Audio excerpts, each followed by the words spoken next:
예를 들어서 얼마 전 TSMC가 삼성이 준비하고 있는 3나노 공정에 대해서 이런 말을 한 적이 있습니다. 삼성의 3나노 공정은 우리의 5나노 공정급이다.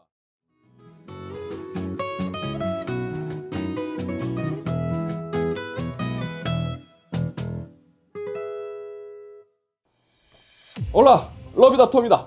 반갑습니다. 12월 2주차 주간 IT입니다. 우선 인텔은 자사의 스마트폰 모뎀 사업을 애플에 매각했습니다. 관련 소식은 먼저 7월에 나온 소식이었는데 지난주 최종적으로 인텔은 자사의 모뎀 사업을 애플에 매각을 했습니다. 한 10억 달러 규모의 거래로 알려진 이번 매각에서 인텔이 보유한 스마트폰 관련 기술 특허 포함 직원들과 관련 시설 및 장비 등 모두 애플이 인수하게 되었습니다. 이 모바일 스마트폰 시장은 갈수록 관련 산업 전반에 걸쳐 특허권 싸움이 되어가고 있는 모습인데요. 애플이 인텔의 스마트폰 모뎀 사업부를 인수하면서 앞으로 진행될 이 사업에 있어서 좀 더 유리함을 갖추게 되었다고 보시면 될 것 같습니다. 인텔과 애플의 이번 거래에서 인텔은 애플에 매각한 주요 지적재산권과 기술 등을 그대로 활용할 수 있는 옵션을 제안한 것으로 알려져 있습니다. 인텔은 앞으로 5G 및 자율주행 차량 등 PC와 인터넷 기반의 비스마트폰 영역의 모뎀 개발에 집중할 것으로 밝혔습니다. 모바일에 목숨 건 애플은 입 찢어지고요. 저도 찢어졌습니다. 네. 인텔은 자율주행 차량 및 5G 네트워크 쪽에 집중하겠다는 건데 그러면 아마 엔비디아랑 좀 겹칠 것 같아요. 엔비디아도 지금 AI와 자율주행 차량 쪽에 굉장히 집중을 하고 있죠. 만나겠네요. 네. AMD는 자사의 라데온 그래픽카드의 드라이버인 아드레날린 19.12.1 버전의 드라이버를 출시했습니다. 추가로 지원하게 된 하드웨어가 RX 5300M이며 기존 RX 5700이 1080p FH 대상도 및 몇몇 게임 설정에서 끊김 현상이 생기는 문제가 있었는데 이 문제를 해결했고 그리고 게임 아우터월드의 크래시 현상을 빚었던 부분을 수정을 했다고 합니다. 왜 드라이버 패치 소식을 전해드리면서 갑자기 이 문구가 뜨죠? 라데온 그래픽카드는 드라이버를 통해서 진화한다. 자, 그래픽 시장에서 엔비디아에게 밀려 제대로 힘을 쓰지 못하고 있는 AMD의 미드레인지 시장 탈환의 움직임이 거셉니다. AMD는 1월 라데온 RX 5600XT와 12월 RX 5500XT를 출시 준비하고 있다는 소식입니다. 비디오 카드로부터 나온 해당 소식은 6GB의 GDDR6 메모리를 탑재할 RX 5600XT가 출시 준비 중이며 이 모델은 엔비디아의 GTX 16 모델들과 충돌할 것으로 예상된다고 합니다. 그리고 4GB 또는 8GB GDDR6를 탑재하고 있는 RX 5500XT는 이번 주 출시 예정이라고 합니다. 이번 주 나온대요. 언제일까요, 날짜가? 저는 알고 있어요. 자, 과연 AMD가 미드레인지 시장 탈환에 성공할 수 있을까요? 이미 슈퍼 시리즈로 미드레인지 시장의 그래픽카드 성능을 한 단계씩 키워놓은 엔비디아의 성벽이 굉장히 두텁습니다만 AMD가 과연 어떻게 무너뜨릴 수 있을지 관심 있게 지켜봐야 하겠습니다. 현재 구글 CEO인 선다르 피차이는 구글의 모회사인 알파벳의 CEO도 함께 겸임하게 되었습니다. 지난주 구글의 공동 창립자인 세르게이 브린과 레리 페이지는 현재 구글의 모회사인 알파벳의 CEO를 현재 구글의 CEO인 선다르 피차이에게 함께 맡기게 되었음을 밝혔습니다. 직원들에게 보내는 서신을 통해 세르게이와 레리 페이지는 이제 경영 일선에서 벗어나 이사회 멤버 및 주주 그리고 공동 창업자로서 남겠다라는 의사를 밝혔습니다. 확실히 해외의 경우 전문 경영인을 두거나 경영 실적이 우수한 경영자에게 회사를 맡기는 이 풍토가 잘 자리 잡고 있는 것 같습니다. 사실 우리는 이 손에 쥐고 있는 거 세워나가는 줄도 모르고 더 쥐려고 막 이렇게 하는데 그렇죠. 어쨌든 선다르 피차이가 얼마나 더 구글을 키워나갈 수 있을지 그리고 알파벳을 통해 어떤 새로운 산업에 투자할지 관심이 커지는 시점입니다.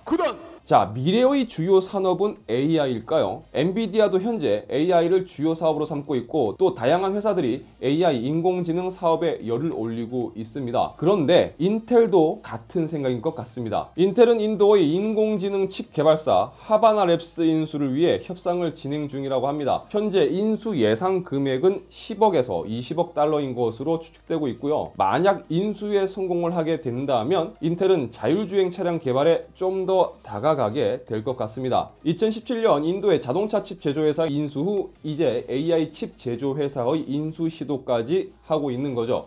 뭐 미래성장 산업에 투자하는 건 좋지만 일단 집안 단속부터 좀 더 신경 썼으면 좋겠습니다.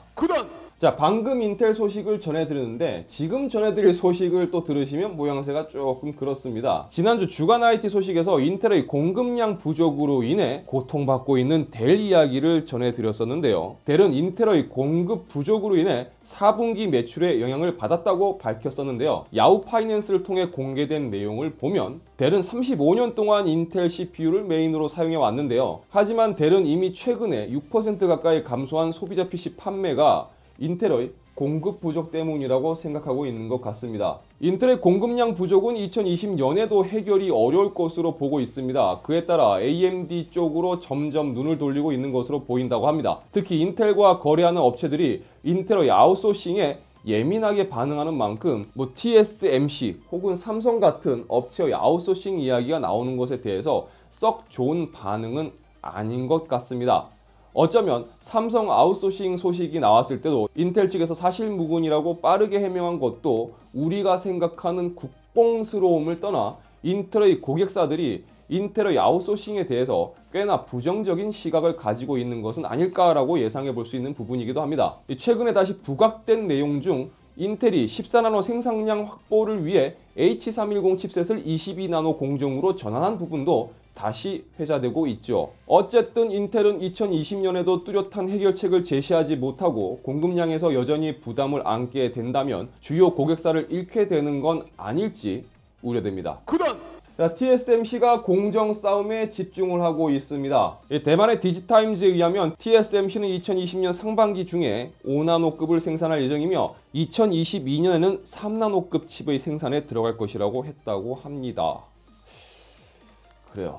사실 이거 좀 설레발스럽긴 한데요. 물론 현재 공정이 나가는 방향을 본다면 일단 파운드리 쪽에서는 당연히 한 발 먼저 나가는 게 맞다고 생각이 되면서도 TSMC가 최근에 너무 언론 플레이를 하는 것 같아서 괜찮을까 싶기도 합니다. 무어의 법칙까지 들먹이면서 우리의 목표는 무어의 법칙을 이기는 데 있다.